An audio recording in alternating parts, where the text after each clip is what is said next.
அதே கடுப்படியில் இன்றைக்கி அக்கா வெஜிடபிள் பிரியாணி செய்ய போகிறேன். அது வந்து இந்த வெஜ்ஜு பிரியாணி அக்கா பாஸ்மதி ரைஸை வடித்து தான் செய்ய போகிறேன். இங்கே பாருங்கள், நல்லா நீட்டாக கொஞ்சம் பழைய அரிசி தான், புது அரிசினா நமக்கு டக்குன்னு குழஞ்சிரும். இது வந்து இன்றைக்கி அக்கா 2 எடுத்துருக்குறேன். இது பானையில் போட்டுட்டு நல்லா ஒரு வாஷ் மட்டும் பண்ணுவேன்.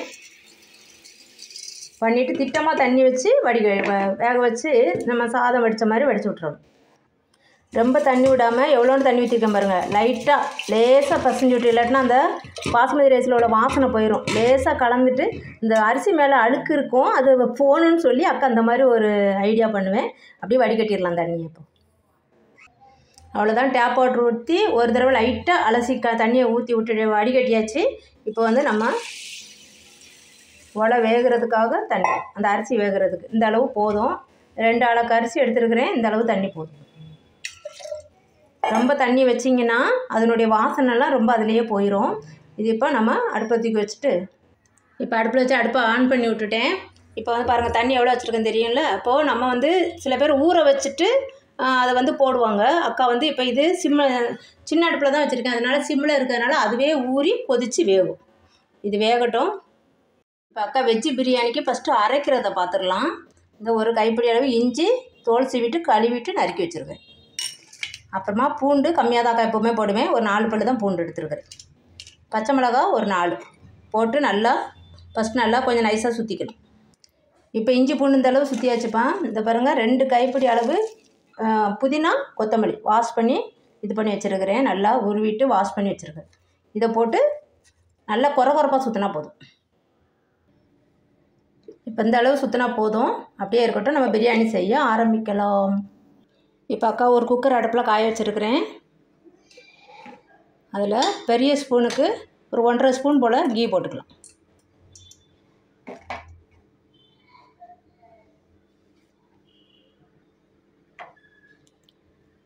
ஒன்றரை ஸ்பூன் கீ போட்டேன். எவ்வளோ வேணாலும் போட்டுக்கோங்க, எனக்கு 1.5 ஸ்பூன் கீ எங்கள் ஃபேமிலிக்கு போதும். இதுக்கப்புறம் நம்ம இந்த கீ நல்லா உருகட்டும். கீ இப்போ நல்லா உருகிருச்சு. நம்ம வந்து ஒரு குழிக்கரண்டி போல் ஆயில் ஊற்றலாம். ஃபார்ச்சூன் ஆயில், வாசனை இல்லாத ரீபண்ட் ஆயில் தான் போதும். இப்போ எண்ணெய் நல்லா காயட்டும். இப்போ எண்ணெய் காஞ்சிருச்சு. இதில் கொஞ்சமாக பட்டை பாருங்கள், ஒரு 4 கிராம்பு, ஒரு கொஞ்சமாக அன்னாச்சி பூ, இது வந்து பிரியாணி பூ, 2 ஏலக்காய், இது எல்லாத்தையும் போட்டுருலாம். ஒரே ஒரு பிரியாணி இலை தான் போடுறேன் அக்கா. அவ்வளோதான். இப்போ வந்து ஒரு பெரிய வெங்காயம், 4 பெரிய வெங்காயம் நல்லா நீளவாக்க பொடியாக கட் பண்ணி வச்சுருக்கேன். ஒரே ஒரு பச்சை மிளகாய். ரொம்ப தூரமாக நின்றுட்டு தான் எடுக்கிறேன், எனக்கு வெடித்தா ரொம்ப பயம். வெங்காயம் நல்லா வதங்கட்டும்.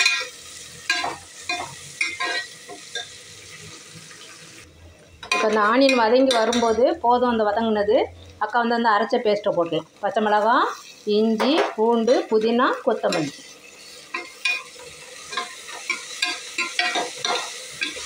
நல்லா வதங்கட்டும்.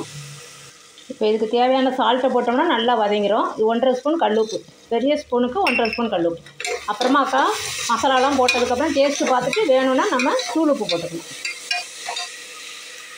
இப்போ புதினா இஞ்சி பூண்டு வதங்கிருச்சு. இந்த தக்காளி பாருங்கள் எவ்வளோ அளவுன்னு சொல்லி, பெரிய தக்காளியாக 5 தக்காளி நறுக்கி வச்சுருக்கேன், பொடியாக கட் பண்ணி நறுக்கி வச்சுருக்கிறேன். இது என்ன பிளாக்னஸ்ன்னு பார்த்துடலாம். இதை மட்டும் எடுத்து போடல அக்கா. இதை அப்படியே போட்டு வதக்கிறேன். தக்காளி கொஞ்சம் கம்மியாக சேர்த்திங்கன்னா காரம் கம்மியாக போட்டுக்கோங்க. தக்காளி அதிகமாக போட்டு அக்கா கூட கொஞ்சம் காரம் போட்டு, எனக்கு மசாலா கிரேவி நிறையா இருந்தால் தான் பிரியாணியில் சூப்பராக இருக்கும். இல்லைன்னா பிரியாணி அப்படி உதிரியாக வெள்ளையாக இருக்கிற மாதிரி இருக்கும். அவ்வளோதான். இது நல்லா வதக்கலாம். இந்த தக்காளி இப்போ வர்ற தக்காளிலாம்ப்பா எவ்வளோ வதக்கினாலும் தோல் அவ்வளோ திக்காக இருக்குப்பா, அதனால் வதங்க கொஞ்சம் லேட்டு தான் ஆகுது. இப்போ நம்ம என்ன பண்ணுவோம், அதுக்குள்ளேயும் காயே போட்டுடலாம். ப்ரோக்கலி பாருங்கள், நல்லா வாஷ் பண்ணி கொதிக்கிற தண்ணியில் போட்டு பொடியாக கட் பண்ணி எடுத்து வச்சுருக்கேன். அப்புறமா கொஞ்சமாக எங்கள் வீட்டில் கேரட் ரொம்ப பிடிக்காது குழந்தைங்களுக்கு, பச்சையாக ஃபுல்லாக சாப்பிட்ருவாங்க துருவி கொடுத்தோம்னா. ஆனால் குக் பண்ணோம்னா சாப்பிட மாட்டாங்க. அதனால் கம்மியாக அக்கா ஒரு கேரட் தான் அடிச்சு வச்சுருக்கேன். ஒரு 2 பெரிய உருளைக்கிழங்கு, கொஞ்சம் பீன்ஸு. இந்த காயை நம்ம வந்து இப்போ போட்டுறலாம்.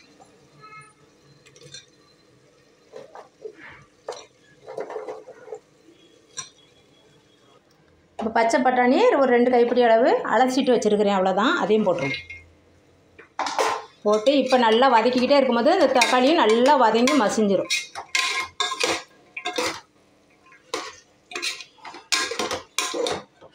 நல்லா வதக்கி கொடுக்கலாம். இப்போது நம்ம மசாலா இதுக்கு என்ன தேவையான மசாலா போட்டுக்கலாம். 1/4 ஸ்பூனு மஞ்சத்தூள்ப்பா. இது கரம் மசாலா பவுட்ரு ஒரு 1/2 ஸ்பூன் வச்சுருக்கேன். எல்லாமே சின்ன ஸ்பூனுக்கு.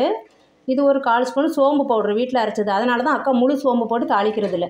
முழு சோம்பு முழுசாக கிடக்கும். பிள்ளைங்க வாயில் கடிப்பட்டால் சாப்பிட மாட்டேங்கிறாங்க. இது 1/2 ஸ்பூனு தனியாத்தூள். இது வந்து மிளகாத்தூள் 1 ஸ்பூன் ஃபுல்லாக எடுத்துருக்குறேன். அவ்வளோதான். இந்த மசாலாவும் போட்டு நல்லா கிளறிக்கிட்டுக்கலாம். அதிலே எல்லாம் வேகும், மசாலாவும் எல்லாத்துலேயும் பிடிச்சிடும். இது வீக்கெண்டு அக்கா வந்து காய் வந்து வீக்கெண்டில் மீறுற காயை ஃபுல்லாகவே இந்த மாதிரி வெஜ்ஜி பிரியாணி பண்ணுவேன். அப்படி இல்லைனா அவியல் பண்ணிடுவேன். இன்றைக்கி ப்ரோக்கலி வெஜ்ஜி பிரியாணின்னு சொல்லியிருக்கேன் குழந்தைங்களுக்கு. ஸ்கூல் விட்டு வரக்குள்ள செஞ்சு வச்சோம்னா ரொம்ப ரொம்ப விருப்பமாக சாப்பிடுவாங்கோ. இது நல்லா வதக்கணும். இப்போது தயிர் வந்து ஒரு 2 ஸ்பூனு விடுறோம். பெரிய ஸ்பூனுக்கு 2 ஸ்பூன் தான்.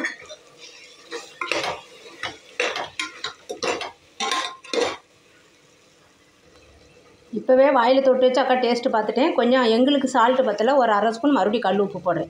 நீங்கள் தூள் உப்புனா கூட சேர்த்துக்கோங்க. நம்ம இது வதங்குறதுக்குள்ள அந்த உப்பு கரைஞ்சிடும். இது வந்து 1/2 கிலோ அரிசிக்கு கணக்கு. காரம்லாம் கரெக்டாக இருக்குது. குழந்தைங்க சாப்பிட்றதுனால அக்கா மீடியமாக தான் போட்டிருக்கிறேன். உங்களுக்கு காரம் தேவைன்னா கூட கொஞ்சம் பச்சை மிளகாவோ மிளகாத்தூளோ ஆட் பண்ணிக்கலாம். இப்போ எல்லாம் நல்லா தக்காளி எல்லாமே நல்லா வதங்கிருச்சு பாருங்கள். நல்லா வதங்கிருச்சு. இப்போ வந்து அக்கா இந்த கொஞ்சமாக மிக்சியை அலசி கொஞ்சமாக வாட்ரு ஒரு 1/2 கிளாஸ் போல் வாட்ரு ஊற்றிட்டு இந்த காய் வேகிறதுக்கு நம்ம விசில் வைக்கணும். இன்றைக்கி வடித்து கிளற பிரியாணி தான் இன்றைக்கி.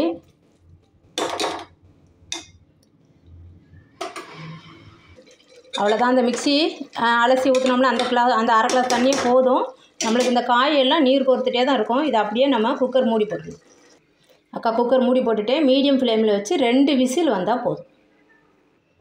2 விசில் வந்துருச்சு. அக்கா விசில் எடுத்து விட்டுட்டேன். பார்க்கலாம் பிரியாணி எப்படி இருக்குன்னு. கம veggie biryani, broccoli veggie biryani. ப்ரோக்கலியும் க்ரீன் பீஸ் தான் அதிகமாக போட்டிருக்கிறேன்பா. அவ்வளோதான். இப்போ பாருங்கள் அந்த ரைஸ் வடித்து அக்கா ஆற வச்சுருக்கிறேன். அப்படியே ஆறி இருக்குது பாருங்கள். பொலன்னு இதில் வந்து அதை போட்டு நல்லா கிளறி தம் கட்டிடணும். இந்த பாருங்கள் வெந்தும் நல்லா பொல நீட்டாக இருக்குது பாருங்கள் பாஸ்மதி ரைஸ். அவ்வளோதான். இதில் அதை போட்டு கிளறிக்கலாம். இதில் பாதி தொக்கு அந்த கிரேவியை இதில் போட்டுட்டு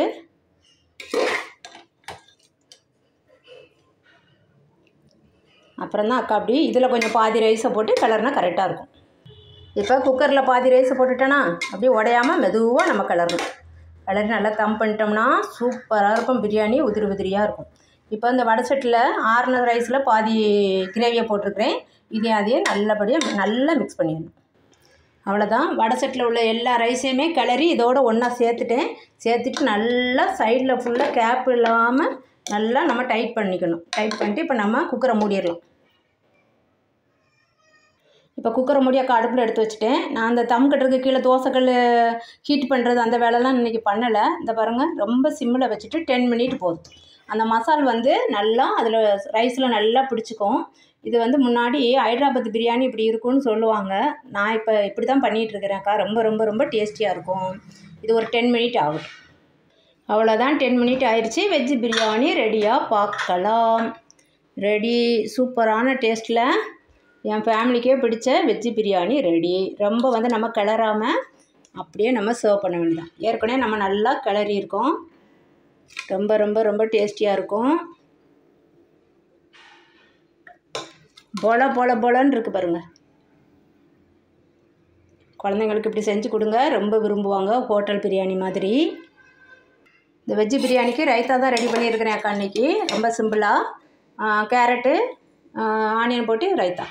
கொஞ்சோண்டு பச்சை மிளகாய் விதையை தட்டிட்டு கொஞ்சம் கீரி போடுங்க. கொஞ்சம் வாசனை இருக்கும். அவ்வளோதான்.